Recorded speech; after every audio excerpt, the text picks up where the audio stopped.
مولانا سید سلمان حسینی ندوی صاحب کے انتقال کے بعد دو بحثیں چھڑ گئیں۔ ایک بحث تو ان کے لیے دعائے مغفرت کرنے اور نہ کرنے کے بارے میں۔ اصلاً تو لوگوں نے یہی چھیڑی جبکہ یہ چھوٹی بات تھی اور کوئی بڑا مسئلہ نہیں تھا، لیکن جن لوگوں نے یہ بات چھیڑی وہ اللہ جانے کہ حق کے نادان دوست تھے یا دانا دشمن تھے، کہ اس کی وجہ سے ایک دوسری بحث چھڑ گئی، اور خاص طور سے ان کا ساتھ دینے والے لوگوں کو موقع مل گیا ان کا دفاع کرنے کا، اور اس کی وجہ سے ایسی صورت بن گئی جیسے حضرات صحابہ رضی اللہ تعالیٰ عنہم کے بارے میں غلط باتیں کرنا، گستاخیاں کرنا یہ کوئی خاص مسئلہ نہیں ہے، ایک اختلاف رائے ہے، بس ایک آدمی کا عمل تھا۔ بہت سے لوگوں نے شاید اسی کے رد عمل میں تعریفیں شروع کر دی ان کی، کاش یہ بحث نہ چھڑتی، انتقال ہوا، نماز جنازہ ہوتی جیسے سب کی ہوتی ہے اور بات ختم ہو جاتی، لیکن لوگوں نے بحث چھیڑ دی۔ تو اس میں جو زیادہ بڑی بات ہے، زیادہ بڑا مسئلہ ہے، وہی ہے نظریے کا۔ حضرات صحابہ رضی اللہ تعالیٰ عنہم کا مسئلہ معمولی نہیں ہے، اور اس کا تعلق ہدایت اور گمراہی سے ہے، لہذا جو حضرات اس معاملے میں مداہنت سے کام لے رہے ہیں، ان کی حیات میں بھی لیا لوگوں نے اور آج بھی لے رہے ہیں۔ بہت سے لوگوں نے یہ کیا کہ ان کی ان غلط باتوں کو، گستاخانہ باتوں کو علمی اختلاف سے تعبیر کیا۔ لوگوں کو یہی پتہ نہیں ہے کہ اختلاف کیا ہوتا ہے، اور یہ جو بات ہے کہ اختلاف رائے کو برداشت کرنا چاہیے، تو کون سا اختلاف رائے ہے جو برداشت کرنے کی گنجائش ہے، اور کون سی بات ہے جس کے بارے میں چپ رہنے کی گنجائش نہیں ہے۔ آج بھی کسی صاحب نے لکھا ہے، انداز ایسا ہے، بڑی مشکل ہے، انداز ایسا ہے جیسے مولانا کی بات کی تردید کرنے والے ان کی عزت سے، ان کی مقبولیت سے حسد کی بنیاد پر ایسا کرتے ہیں۔ لا حول ولا قوت الا باللہ، اس سے بڑی غلط بات تو ہو ہی نہیں سکتی۔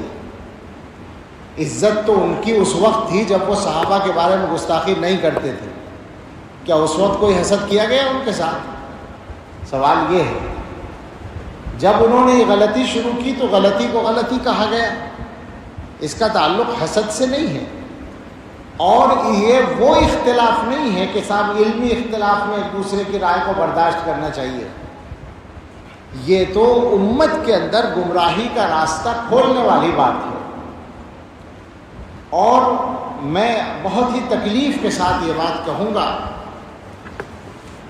کہ اس طرح کے مسائل کی سنگینی کو سمجھنے میں کمزوری دکھانے والے صرف جماعت اسلامی کے لوگ یا صرف ان کے تلامذہ نہیں ہیں، ہمارے فضلاء بھی بہت سے پائے جاتے ہیں۔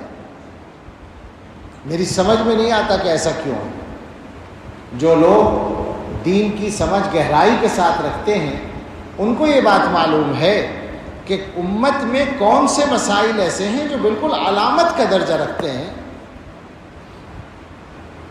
بالکل سادہ سے انداز میں پوچھتا ہوں کہ صحابہ کرام کے سلسلے میں مولانا مرحوم کے رویے کے بعد کسی کی ہمت ہے، ان کا دفاع کرنے والوں کی بھی ہمت ہے کہ وہ یہ ثابت کر دیں کہ ان کو اہل سنت والجماعت میں شامل مانا جائے؟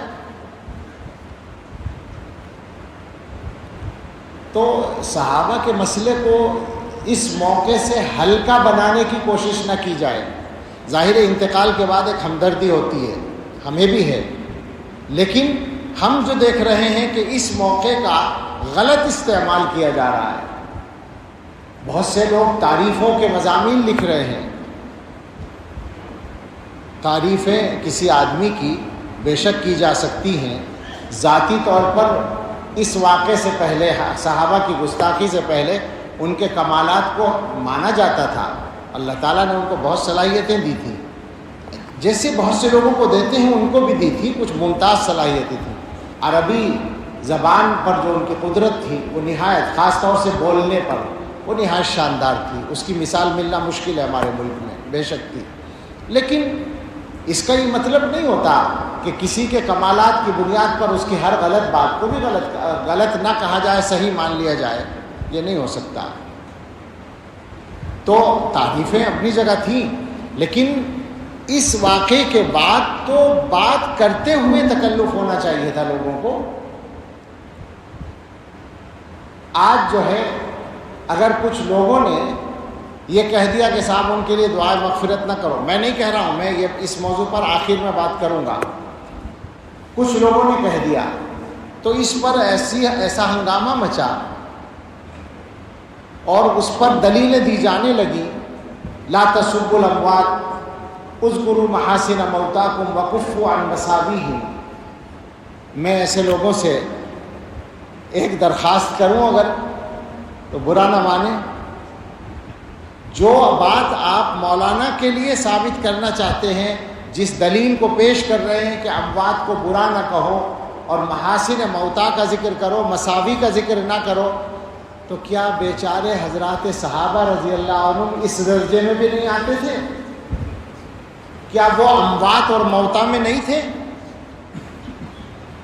سوال ہے نا یہ. آج آپ کو تکلیف ہے، ایک عام امتی کے بارے میں آپ ان احادیث کو منطبق کر رہے ہیں. یہ احادیث صحابہ کے بارے میں منطبق نہیں ہوتی. اس کا مطلب یہ ہے کہ اس ملک میں صحابہ کے حق میں بات کرنا جرم بن جائے گا. یہ نہیں چلے گا، کچھ بھی ہو جائے. میں ویسے نہیں بول رہا ہوں. صحابہ کے مقام کو محفوظ رکھنا اس امت کی ذمہ داری ہے، ورنہ یہ امت ختم ہے. یاد رکھیں اس بات کو. بڑے بڑے محدثین کہہ چکے ہیں کہ جو لوگ دین کی بنیاد کو اٹھانا چاہتے ہیں وہ اس دین کو براہ راست نشانہ بنانے کی ہمت نہیں رکھتے، تو صحابہ کو نشانہ بناتے ہیں، کیونکہ وہ انسان ہیں. انسانوں کو نشانہ بنانا آسان ہوتا ہے. اصل مقصد دین کی مخالفت ہے. اور جو لوگ صحابہ کو نشانہ بنانے میں ڈرتے ہیں وہ حضرت معاویہ کو نشانہ بناتے ہیں. معاویہ دروازہ ہے. عام آدمیوں کے لیے تو اذکروا محاسن موتاکم وکفوا عن مساویہم ہے، صحابہ کے لیے نہیں. حیرت ہوتی ہے کہ کیسے دوہرے معیار لوگوں نے چلا رکھے ہیں. یہ بھی سمجھ لو کہ یہ جو حدیث میں حکم ہے کہ برائی کا ذکر نہ کرو، اس سے مراد ذاتی برائیاں ہیں، نظریے کی بات نہیں ہے. تو ذاتی برائی کسی کی ذکر نہیں کرنی چاہیے. وہ غیبت زندگی میں بھی کی جائے تو غیبت ہوگی. اور ہم پورے اعتماد سے کہتے ہیں کہ ہم نے مولانا کے بارے میں، ذاتی زندگی کے بارے میں، ذات کے بارے میں ایک لفظ کبھی خلاف احترام بھی نہیں کہا. پورا دعویٰ ہے ہمارا. اور بھی بعض لوگوں سے اختلاف ہے، شدید اختلاف ہے. ان کی بھی ذاتی زندگی کو گفتگو کا موضوع کبھی نہیں بناتے، بلکہ کوئی بات کرتا ہے تو میں کہتا ہوں کہ بھائی یہ بات نہ کرو، یہ غیبت ہے، بات نظریے پر کرو. تو یہ جو کہا گیا کہ برائی ذکر نہ کرو، اس سے مراد ہے اعمال کی برائی. کسی آدمی کے عمل کی برائی آپ کو معلوم ہے، اس کا انتقال ہو گیا، اب آپ کہیں کہ صاحب وہ اتنا خراب آدمی تھا، ایسا عمل کرتا تھا، یہ غلط ہے، اس سے روکا گیا ہے. محدثین نے باقاعدہ لکھا، امام نووی رحمۃ اللہ علیہ نے، کہ کفار اس سے مستثنا ہیں کفر کی بنیاد پر، منافقین مستثنا ہیں، اہل بدعت مستثنا ہیں، مبتدعہ کے ان کے نظریے کا ذکر کیا جائے گا غلطی کو، اس کو ظاہر کرنے کے لیے. تو لہٰذا اگر کوئی آدمی یہ کہے کہ گستاخی صحابہ، حضرت معاویہ رضی اللہ عنہ کی شان میں گستاخی یا دوسروں کی شان میں گستاخی، یہ غلط بات تھی، یہ ان کا غلط عمل تھا، تو یہ اس کے ذیل میں نہیں آتا کہ برائی ذکر نہ کرو. ہاں ان کی ذات پر، ان کی شخصیت کی ذاتی چیزوں پر کوئی انگلی اٹھائے تو غلط ہوگا. یہ مسئلہ نظریے کا ہے. تو حضرات صحابہ کے بارے میں ان تمام حضرات سے گزارش ہے جو ڈھل مل ہیں اس معاملے میں کمزور ہیں، اور میں دیکھ رہا ہوں بہت لوگ ہیں، اور یہ خطرناک بات ہے، یہ انہی کے لیے خطرناک ہے جو غلطی کر رہے ہیں۔ یہ اچھی طرح یاد رکھیں، وہ سب اس معاملے میں صحیح راستے پر آ جائیں، اور وہ صحیح راستہ میرا یا آپ کا طے کیا ہوا نہیں ہے، وہ صحیح راستہ فقط علماء دیوبند کا طے کیا ہوا نہیں ہے، وہ اس امت کے سارے بڑے علماء کا طے کیا ہوا راستہ ہے۔ اس میں کوئی اختلاف نہ ابن تیمیہ کا ہے نہ ابن قیم کا ہے، وہ سب اس کے بڑے داعی ہیں صحابہ کے مقام کی حفاظت کے۔ اس میں کوئی اختلاف نہ ابو حنیفہ کا ہے، نہ مالک کا، نہ شافعی کا، نہ احمد کا، کسی کا کوئی اختلاف نہیں ہے، وہ متفقہ چیز ہے۔ اس متفقہ معاملے میں، اس متفقہ معیار میں لوگ باتیں بنانے کی گنجائش نکالنا چاہتے ہیں،